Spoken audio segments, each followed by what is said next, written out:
From a product perspective, really is that convergence of many of the trends we mentioned previously, really that electrification of everything, the aging infrastructure, the grid hardening, that's all driving kind of current high demand for product related companies. And then you start layering in some of the additional government stimulus, such as the infrastructure bill, the Inflation Reduction Act that were passed here in the US, coupled with some of these accelerating trends around renewables that require new infrastructure to tie these generation sources into the overall grid. So as we see right now, many of these product companies have record revenues, have record bookings, have record backlog, and have an unprecedented pipeline of activities as they talk to their customers in terms of the demand that's going to be needed for the next number of years. So the future is very exciting for these companies, and that is driving very strong buyer interest, both from strategics that are jockeying for position and want to gain additional market share and presence in a market segment that they view will be very attractive over the next decade plus, and then from private equity groups that are underwriting investment theses in and around this space. We're seeing an incredible level of interest and activity with outsourced services providers into the utility market. We've really thought about the utility market across four major spectrums: electric, gas, water, wastewater, the list goes on and on. There's a lot of common themes that we see evolve as to what's driving the demand for repair, maintenance, and replacement services. First, you'll see aging infrastructure. Historical underinvestment in the grid infrastructure has resulted in congestion, outages, and unreliable delivery of supply.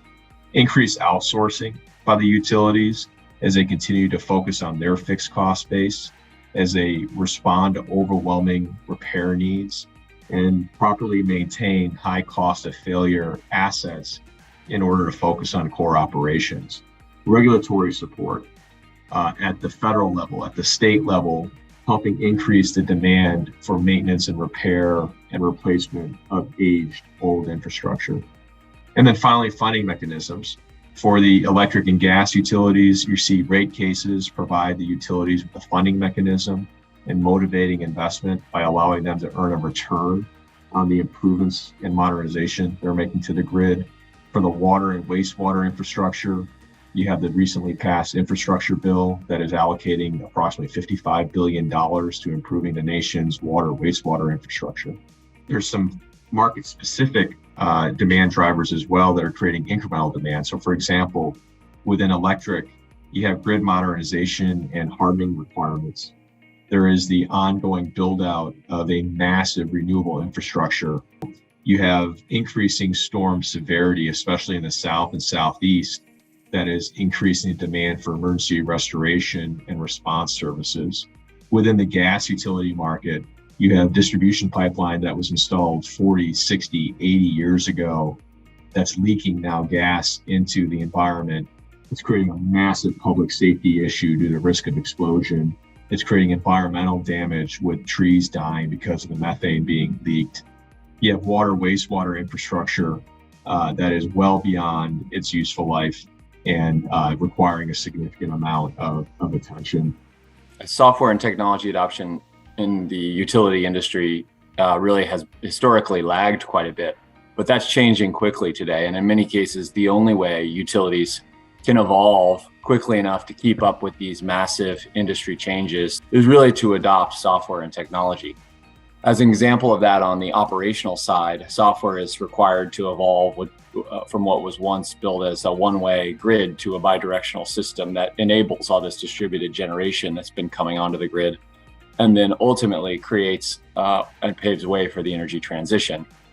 Then software is also critical to optimize the grid performance, improve reliability, and enhance security. On the renewables side specifically, there's a critical need for software to better manage all of the assets that are being built around the world and optimize their performance, as well as integrate them into the grid. And all of these themes are driving significant investment.